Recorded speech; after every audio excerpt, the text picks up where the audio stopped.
Hey, Larry Mednick. So today we're going to do a shock replacement.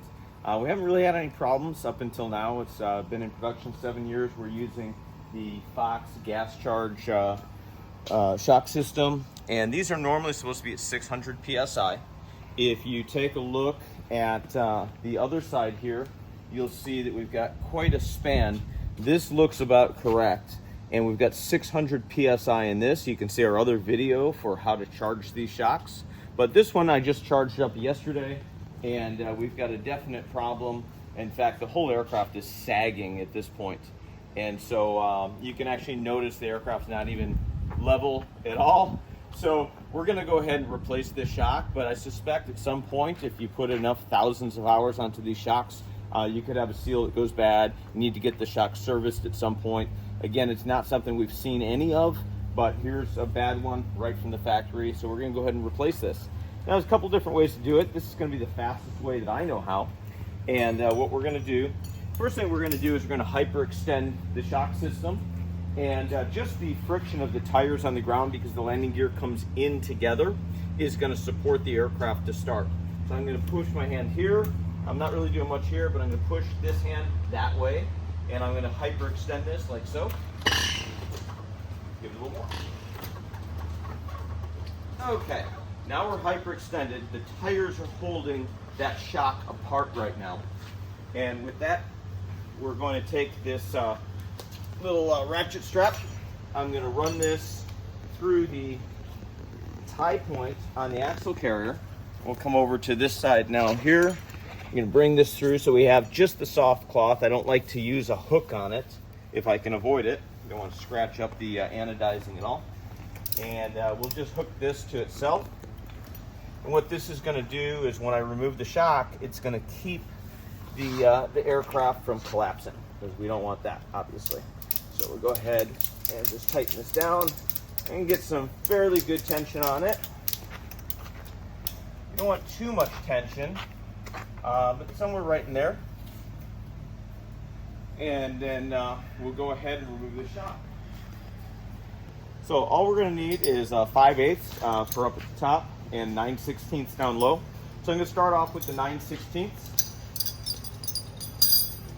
and we're going to go ahead and release this. And there's no stop here,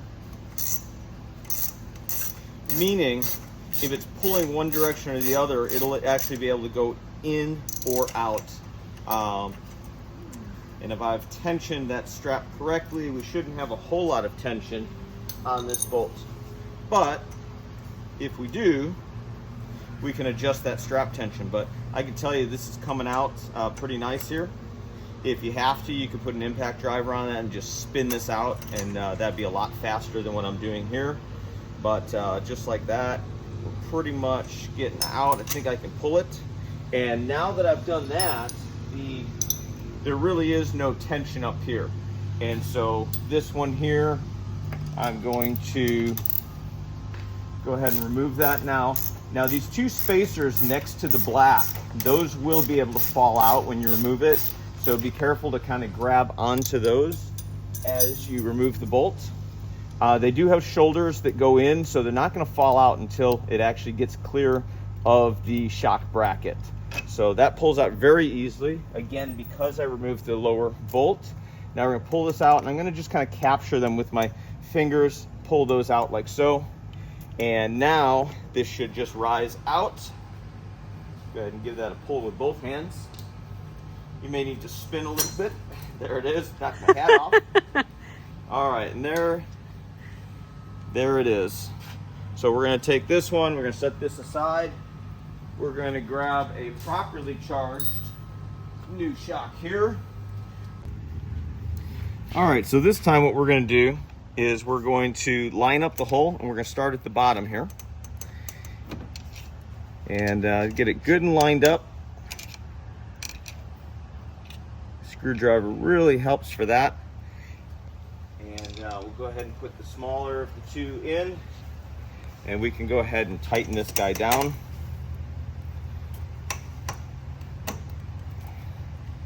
And if you have to, you can use an impact driver to spin this in. Otherwise, I'll just do it with a wrench here and giving a little bit of pressure, and it's just going right in for us real nice. And then we'll draw it in the rest of the way with the nut once it comes through. And right now I already feel about 3, 4, 5, 6 threads on the back side, and there she is. Go ahead and set this in.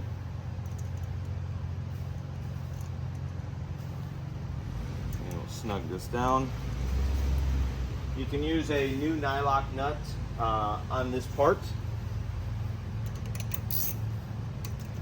Using it twice, depending on what it feels like, I think is acceptable.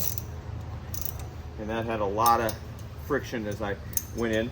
Now the next thing we've got to do is we've got to rotate this. Get it nice and straight. You can already see it doesn't want to go in. So what does that mean? That means that the strap has let out, and what I need to do is come down here and just give it a little bit more tension.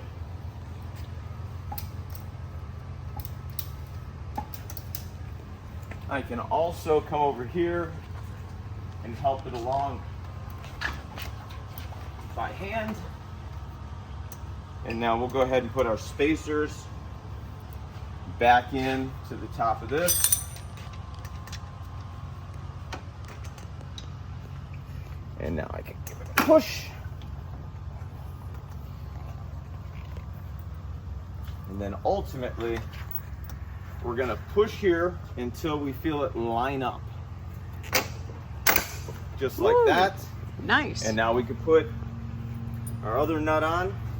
Again, we can replace this nylock if we don't feel a nice heavy friction.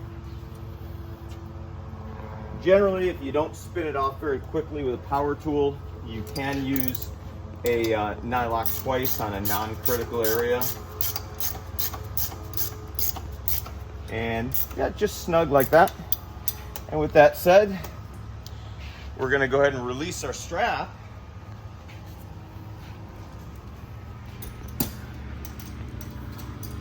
And now the true test to see whether or not the shock is holding is not to look at it right now.